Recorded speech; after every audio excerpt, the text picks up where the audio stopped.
त्यांची प्रेरणा संगनायक तथागत सिद्धार्थ गौतम बुद्ध, विश्ववंदनीय संघ, धम्मप्रसारक सम्राट अशोक आणि रिपब्लिकन राष्ट्र निर्माते डॉक्टर बाबासाहेब आंबेडकर या संविधानिक आदर्शांना त्रिवार आज रमाई चौक परिसर या परिसरामध्ये 3 बैठका होणार आहेत. त्यातली पहिली बैठक आपल्या बुद्धविहारामध्ये होणार. या बैठकीचे अध्यक्ष आदरणीय जोगण साहेब, या बैठकीला संबोधित करण्यासाठी अनुसूचित जाती आरक्षण उपवर्गीकरण विरोधी महामोर्चा या महामोर्चाच्या संयोजन समितीचे सदस्य आदरणीय सुधाकरजी हातागळे, आदरणीय भीमरावजी सर्वदे, आदरणीय ॲडव्होकेट माणिकजी अदमाने आणि आमच्या विविध समित्यांचे काही उपसमित्यांचे काही या ठिकाणी सदस्य आलेले आहेत. आणि या ठिकाणी मोठ्या संख्येनं उपस्थित असलेल्या आमच्या महिला भगिनी आणि सर्व भीमसैनिक, आज आम्ही या ठिकाणी संयोजन समितीचे सदस्य आपणाशी संपर्क करण्यासाठी यासाठी आम्ही आलो की 11 तारखेला डॉक्टर बाबासाहेब आंबेडकर चौक ते संविधान चौक डेप्युटी कलेक्टर कार्यालयासमोर इथपर्यंत आपला महामोर्चा येणार. आणि या महामोर्चाच्या माध्यमातून शासनाला आपल्याला सांगायचं की हे उपवर्गीकरणाचं जे प्रकरण आहे ते उपवर्गीकरण रद्द करा. त्याचबरोबर आम्हाला जे 13% आरक्षण आहे अनुसूचित जातीमध्ये 59 जाती आहेत. या 59 जातीला 13% आरक्षण आहे. हे आरक्षण 20% करा. आणि वेगवेगळ्या विभागामध्ये आरक्षण तर लागू झाले, परंतु वेगवेगळ्या विभागामध्ये आरक्षणाचा बॅकलॉग शिल्लक आहे. हा बॅकलॉग पूर्ण करा. अशा आपल्या प्रमुख 3 मागण्या आणि अनेक म्हणजे हे सगळे मुद्दे घेऊन आपल्याला आपण समोर येत आहोत. मला या ठिकाणी सांगायचं की आरक्षण उपवर्गीकरणाचा जो काही विषय आहे या विषयाच्या आडून विशेषतः आपल्याला बौद्ध समाजाला टार्गेट करण्याचं एक विकृत असं नियोजन या शासनाच्या माध्यमातून समोर आलं. आणि ते नियोजन वास्तवात साकारण्यासाठी काम कुणाला दिलं? मातंग बांधवांना. असं आपण म्हणू की असं आपण म्हणतात तसं नाही. हे काम कुणाला दिलं? फेसबुकवरचे फेक आयडी असलेले 8-10 लोक आणि महाराष्ट्रामधले मातंग समाजातून पुढारपण करणारे एक 7-8 लोक. आणि त्या 7-8 लोकांमध्ये 3 आपल्या बीड जिल्ह्यातले या अशा 15 लोकांनी काय केलं की महाराष्ट्रामध्ये बौद्ध आणि मातंग बांधवांच्या मधला जो सामाजिक सलोखा आहे हा सामाजिक सलोखा बदनाम केला. हे सातत्यानं म्हणजे बाबासाहेबांच्या पासून आजपर्यंत आपल्या सोबत राहिलेले आहेत. आपण सर्व म्हणजे कोणताही कार्यक्रम म्हणजे त्यांच्याबद्दल आपल्या मनामध्ये कधी असे भेदभाव कधी आलेला नाही. परंतु हे फेक आयडी वाले काय करायला आता आपल्या सुद्धा किती चांगल्या पोस्ट पडायला लागल्यात आपल्या. पण तिथं येऊन काहीतरी बोलायचं. त्यांनी बोललं, त्यांनी एखादी कॉमेंट टाकली की आपला एक कार्यकर्ता कॉमेंट टाकतो. पण ह्याच्यात कधी कळवण लागते का? ही कळवण म्हणजे त्यांना वाटायला आम्ही लय बहादुरी करायला. परंतु संयोजन समितीने असा आदेश दिलेला आहे, असं नियोजन केलेलं आहे की आपल्याला 11 तारीख काढायची आणि 11 तारखेचा नियोजनबद्ध मोर्चा यशस्वी करायचा. मित्रांनो, आमचे शाहीर त्यांच्याशी चर्चा झाली. त्यांनी गीत तयार केलं, त्या गीतावरून चर्चा झाली. तर इथं काय व्हायला लागलेलं आहे? आपल्याला चिडवायचं म्हणजे काय? आपल्याला महार म्हणायचं.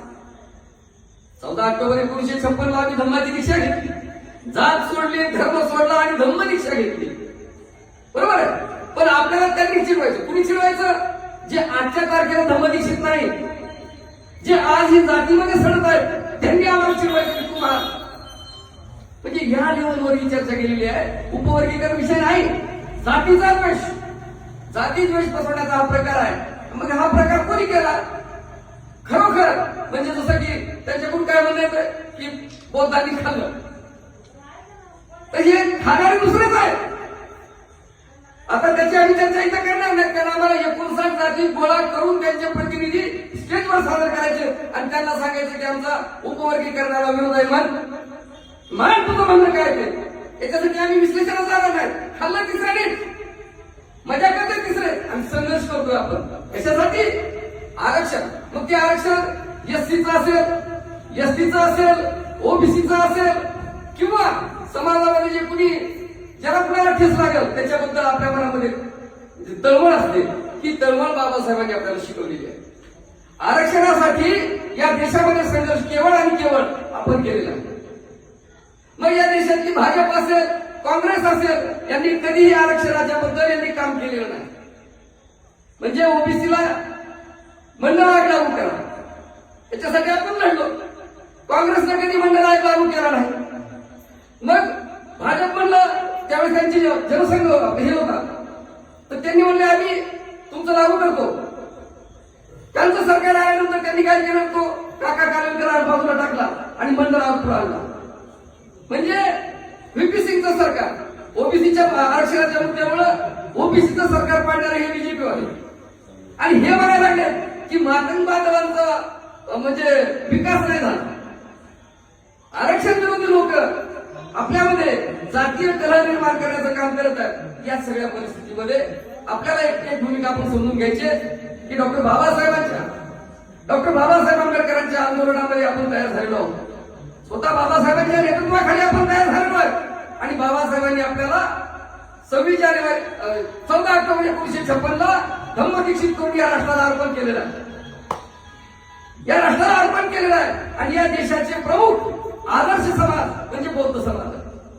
आणि या बौद्ध समाजाला मार्कन समाजात वाकड्या नजरेनं बघतोय असं काय आहे का? अख्खा भारत आपल्याला वाकड्या नजरेनं बघतोय.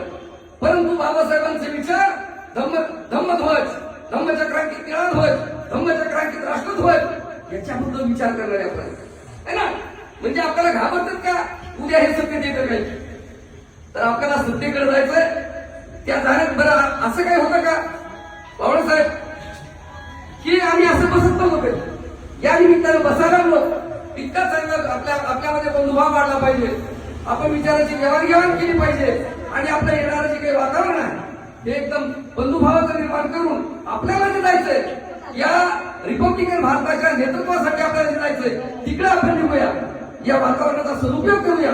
आणि 11 तारखेचा तो मोर्चा असा झाला पाहिजे नाही की आपल्या महिला, त्यांचे लहान लेकरं, आपले वृद्ध तरुण इतक्या मोठ्या संख्येने आले पाहिजे की बाबासाहेबांचा चौक ते संविधान चौक दोन्ही साईडनं ब्लॉक झालं पाहिजे. मोर्चा सुरू झाला का बंद झाला कळलं नाही पाहिजे. आणि जेव्हा आपली बरोबर म्हणजे हे आपल्या विरोधामध्ये बोंबा बाहेर आले त्यांची, तर आपण त्या दिवशी मुंबईचा मोर्चा झाला त्या दिवशी चिरली, त्या दिवशीपासून ते सगळे गार झाले. अंबाजोगाईचा मोर्चा सुद्धा असा विराट झाला पाहिजे अशी मी या ठिकाणी भावना. आणि आरक्षणाच्या संदर्भातलं आणखी जास्तीचं मार्गदर्शन, मोठे मोठे विद्वान आपण त्या दिवशी मोर्चाला बोलवले, तिथून मोठं मार्गदर्शन होणार आहे. पण एक आहे, शासनाची मस्ती जिरवायची असेल तर आपली ही भीमशक्ती ओळख आली पाहिजे. म्हणजे थोडक्यात सांगायचं म्हणजे एवढंच लक्षात घ्या आणि मोठ्या संख्येनं बाहेर या. आपला कुणालाही विरोध करा आणि आम्हाला आम्ही विरोध करावा. एवढा कोणी जागीरदार बी नाही, एवढा कोणी मोठा बी नाही. बरं शहाणपण शिकवायचं ना या देशाच्या संविधानाबद्दल, तर त्याचं उत्तर आमच्याकडचं आहे. बरोबर आहे. आणि एखादा जर शिकत असेल तर आम्ही कान धरून शिकवा, शिकलं बाबा तुला शिकावं लागणार आहे. आणि नाही शिकलंच तर गुन्हे दाखल होते आहे ना. या सगळ्या गोष्टीचं भान ठेवून आम्ही काम करतो.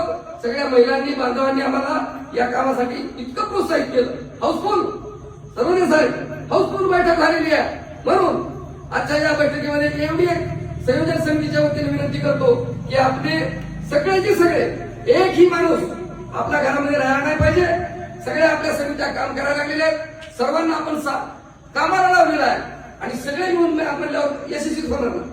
काय म्हणतात, तर हा महाविराट महामोर्चा यशस्वी होणार आहे आणि तुम्ही सगळे त्याचे साक्षीदार बनावं. आणि ते यशस्वी करण्यासाठी सर्वांनी तर मन धनानं आपापल्या गल्ल्यामध्ये हे सगळं चाललेलं आहे. त्या सगळ्या प्रक्रियेमध्ये सगळ्यांनी सहभागी व्हावं आणि आपला परत एकत्र बसायची प्रक्रिया जी सुरू झालेली आहे त्याला मजबूत करावं अशी नवीन विनंती करतो आणि माझ्या वाणीला विराम देतो. धन्यवाद. सप्रेम जय भीम. जय रिपब्लिकन भारत. जय रिपब्लिकन राष्ट्रवाद.